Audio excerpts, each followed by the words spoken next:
जय हिंद दोस्तों। आज हम बहुत ही महान शख्सियत से मिलने वाले हैं जिनका नाम है मदन दुबे। इनके अथक प्रयास से मास्क का जो प्रॉब्लम है, बहुत सारे लोग मास्क से प्रॉब्लम से जूझ रहे थे। जिसको मास्क नहीं पहनना था उसको भी ज़बरदस्ती मास्क पहनना पड़ता था और इनके प्रयत्न से मास्क की जो है वो ख़त्म हुई है। और आज उस शख्स से मिलेंगे। इन्होंने बहुत सारी रैलियां की थाने में, मुंबई में, और ये अभी दिल्ली में भी बहुत ज़्यादा रैलियां की थी। और वैक्सीन के ख़िलाफ़ भी इन्होंने बहुत सारा युद्ध छेड़ा है ट्रेन में, जैसे कि विदाउट वैक्सीन आप जा नहीं सकते। तो उनसे बात करेंगे क्योंकि अभी कोरोना का मामला फिर से बढ़ रहा है। तो इनसे पूछेंगे कि क्या सरकार फिर से मास्क ला सकती है, और ये डबल डोज वैक्सीन के बाद फिर से एक बूस्टर डोज, ये क्या है, बार बार वैक्सीन का जो समस्या है, ये सब विषय में बात करेंगे। तो आइए बात करते हैं मदन दुबे सर से। महान भारत न्यूज़ में आपका बहुत बहुत स्वागत है। नमस्ते जी। अब मैं धन्यवाद देना चाहता हूँ महान भारत न्यूज़ को कि जो इस बात को फिर से लोगों के समक्ष लाना चाहते हैं। दोस्तों, आप सब लोग जानते हैं कि पिछले 2 वर्षों से हम सब लोग जूझ रहे थे कि ज़बरदस्ती वैक्सीन, लॉकडाउन और मास्क की ज़बरदस्ती, वैक्सीन की ज़बरदस्ती, और जहाँ पर भी आपको सार्वजनिक स्थलों पर जाना है तो ये होता था कि आप जब तक 2 डोज नहीं लगाते थे, मास्क नहीं लगाते थे, तब तक आपको सरकार जाने नहीं देती थी। तो हम लोगों ने पूरे साल भरे में 2 साल में कई रैलियां की, सरकार को पत्र लिखे, कानूनन लड़ाई लड़ी है हमने और अभी भी लड़ रहे हैं। और बड़े बड़े जो ऑफिसर्स थे, जितने भी पक्ष विपक्ष, मीडिया सब जो थी, मेन स्ट्रीम मीडिया, इन सबको पत्र लिखे, मेल्स किए कि भैया ये जो सब चल रहा है ये एक ब्लैकमेलिंग चल रही है, ज़बरदस्ती चल रही है। तो सरकार बैकफुट पे आई और आपने देखा कि 23 मार्च को हमने जंतर मंतर में बहुत बड़ी रैली की थी। और जंतर मंतर के इस रैली के बाद में जो सेक्रेटरी है केंद्र सरकार के, उन्होंने हमको एक लेटर दिया और उस लेटर में उन्होंने क्लियर लिखा था कि हमने आज से ही सारे रिस्ट्रिक्शंस हटा दिए हैं, लॉकडाउन्स हटा दिए हैं, मास्क की ज़बरदस्ती और कोरोना वैक्सीन की ज़बरदस्ती सब हटा दिए हैं। अभी देखिए फिर से जो है सरकार, ऐसा सुनने में आ रहा है कई चैनल में और कई पेपर में, न्यूज़पेपर्स में ऐसा लिखकर आता है कि फिर से लोगों के कोरोना के पेशेंट बढ़ रहे हैं, कोरोना फिर से आ रहा है। तो मैं आपको बताना चाहता हूँ कि देखो, हमारे देश में सर्दी, खांसी और बुखार ये 6 बार होता है साल में, क्योंकि 6 ऋतुएं हमारे देश में हैं। अभी हम गर्मी में से निकलकर बरसात में आ रहे हैं, तो बरसात में आते ही हमारे शरीर का जो टेम्परेचर है वो कम हो जाता है। तो पूरा आजू बाजू का टेम्परेचर कम होने के कारण जो है बॉडी भी उसको मैनेज करती है, तो हमारा भी टेम्परेचर बॉडी अपने लेवल में लाती है जो रूफ टेम्परेचर में होता है। तो इसलिए हमको सर्दी, खांसी और बुखार होना ये स्वाभाविक है। मगर उसको अगर हम बोलेंगे कि कोरोना आ गया है, कोरोना हो रहा है, तो ये लोगों को डराना है। और मैं आपको बताना चाहूँगा कि 2 वैक्सीन ऑलरेडी लोगों ने ली हैं। जो आंकड़ा बता रहे थे करीबन 1 करोड़ 98 लाख तक का आंकड़ा जो है वो सरकार बता रही है। मान लो कि 2 करोड़ तक के लोगों को वैक्सीन लग चुकी है। हमारे देश की जनसंख्या 140 करोड़ है। तो हमने वैक्सीन अगर ली है तो फिर से वही चीज़ें होंगी। फिर अब थर्ड डोज़ लाने के लिए बोलेंगे, थर्ड डोज़ बूस्टर डोज़ लगाओ, फिर उसके बाद फिर 4th डोज़ लगाओ, 6th डोज़ लगाओ, 7 डोज़ लगाओ, 8 डोज़ लगाओ। तो ये डोज़ लगा के जो हमारी इम्यूनिटी जो है उसको कंट्रोल किया जा रहा है। हम चाहते हैं कि नेचुरल इम्यूनिटी में इंसान जिए। तो नेचुरल इम्यूनिटी में इंसान को जीने के लिए अभी देखिए 21 तारीख को हम लोग इंटरनेशनल योगा डे मना रहे हैं, मतलब योग दिवस है।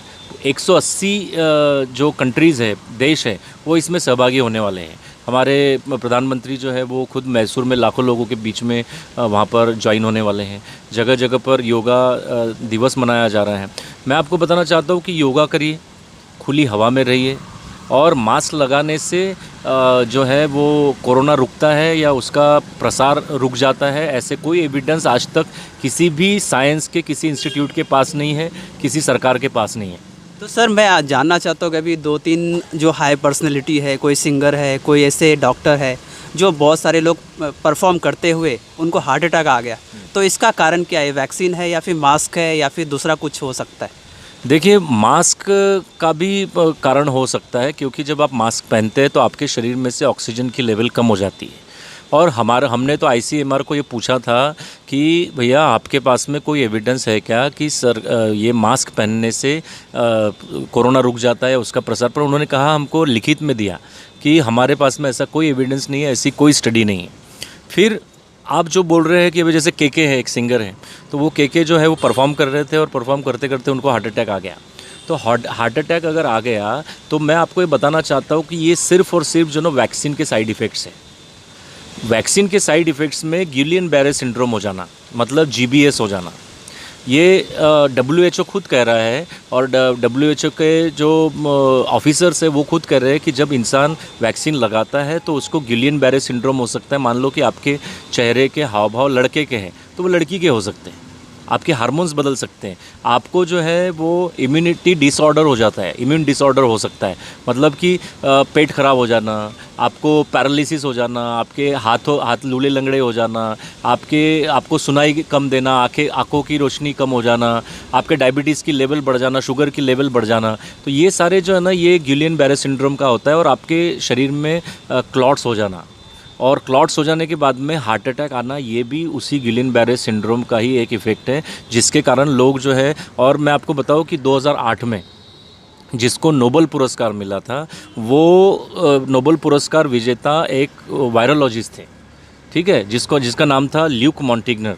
ये ल्यूक मॉन्टिग्नर ने खुद कहा था कि भैया वैक्सीन लगाना जो है वो कोरोना इस वायरस को रोकने का खास तरीका नहीं है।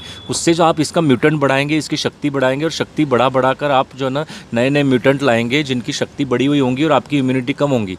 तो आपको ज़रूरी है कि वो जिस अवस्था में उसी अवस्था में उससे लड़ा जाए। तो सर, हमने मास्क के बहुत सारे नुकसान जाने हैं और वैक्सीन के भी।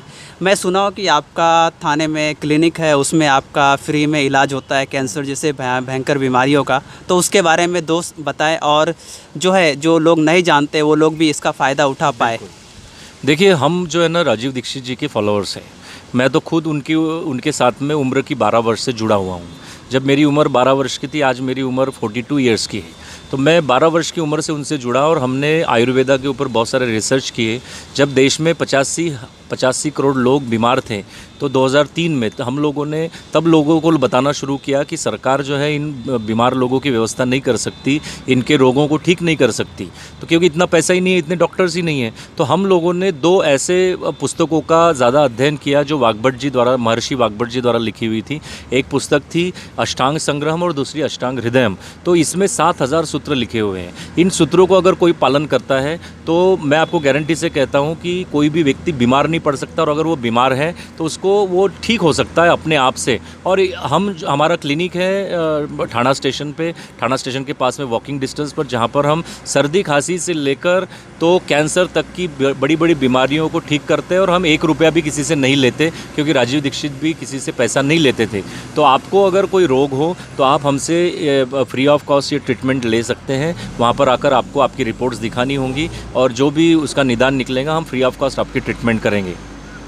और सर, आगे का आपका लक्ष्य क्या है? जैसे राजीव दीक्षित जी जो है कि उनको पूरा विश्व जानता है, पूरी दुनिया जानता है, उनका बहुत अच्छा लक्ष्य था। तो आगे आपका क्या प्लान है? आगे क्या करने वाले? कैसे सरकार से इतनी सारी समस्याओं से आप लड़ेंगे? और जैसे बहुत सारी समस्या लोगों को हॉस्पिटल का है, प्राइवेट हॉस्पिटल है, जो कि सर लोगों का नाजायज़ फ़ायदा होता है, तो उन सब चीज़ से लोगों को कैसे बाहर करेंगे? देखिए, सबसे पहले तो आपने जो शब्द यूज़ किया है सरकार, मुझे ये सरकार शब्द के ऊपर ही आपत्ति है। देखो, 26 जनवरी 1950 से हमको ये हमारे संविधान ने एक अधिकार दिया है 26 जनवरी 1950 से कि प्रजा की सत्ता है। तो सत्ता जिसकी है वो सरकार है, प्रजा सरकार है, और हमारे चुने हुए जो प्रतिनिधि हैं वो सरकार कैसे बन जाते हैं?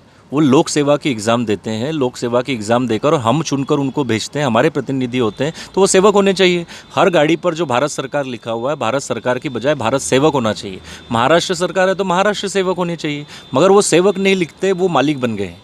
तो सरकार शब्द पहले तो बोलना हम लोगों ने रोकना चाहिए। हम उनसे कुछ मांग नहीं रहे, या उनसे कोई जो राजू भाई के सपने थे उसको साकार करने के लिए हम हमारे सेवकों को ऑर्डर देने वाले हैं। हम उनको बताने वाले हैं कि भैया ये करना है, जनता के लिए जनता मालिक है। पहले जनता ने मालिक बनना और उसका हम मालिक है ये विचार करना ज़रूरी है। यही राजीव दीक्षित लोगों को समझा रहे थे कि हम मालिक हैं, और ये जो सेवक है जो हमारे ऊपर राज कर रहे हैं, इनके सब जो ये भ्रष्टाचार करते हैं, ये जो लोगों के चुनकर भेजने के बाद में भी उनके काम नहीं करते प्रतिनिधि, और अपने घर भरते रहते, लोगों को गरीब बना रहे और खुद अमीर हो रहे हैं। तो जो भाजी बेचने वाला था आज उसके बड़े बड़े बागान हैं, बड़े बड़े ज़मीनें उसके अंडर में। सर, आगे आपका प्लान क्या है? तो राजीव जी का सपना जो है उसको पूरा करने के लिए हमको इस भारत को स्वदेशी भारत बनाने का हमारा कार्य है और स्वावलंबी भारत बनाने का हमारा विचार है।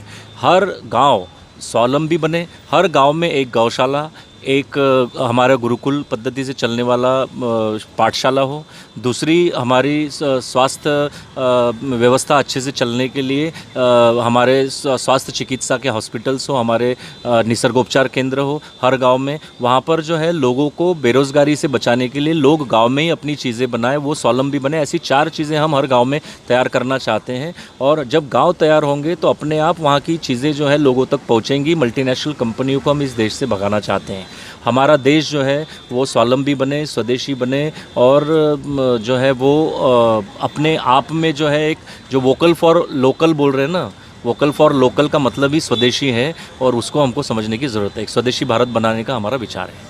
तो ये है मदन दुबे सर, जो कि बहुत ही अच्छा कार्य कर रहे हैं और देश में जैसे इनका लक्ष्य है कि हर एक गांव में एक आयुर्वेदिक क्लिनिक होनी चाहिए और सर का जो फ्री में इतना अच्छा इलाज करते हैं, तो आपको इसके डिस्क्रिप्शन में इनका सारा डिटेल मिल जाएगा। तो महान भारत न्यूज़ में आप आइए और इनके बारे में जानिए और इनका जो लक्ष्य है उनको पूरा करने में मैं चाहता हूँ कि भारत की सारी जनता साथ दे और जो राजीव दीक्षित सर का लक्ष्य है वो पूरा हो। मैं महान भारत न्यूज़ से भानु कैमरा पर्सन के साथ, जय हिंद।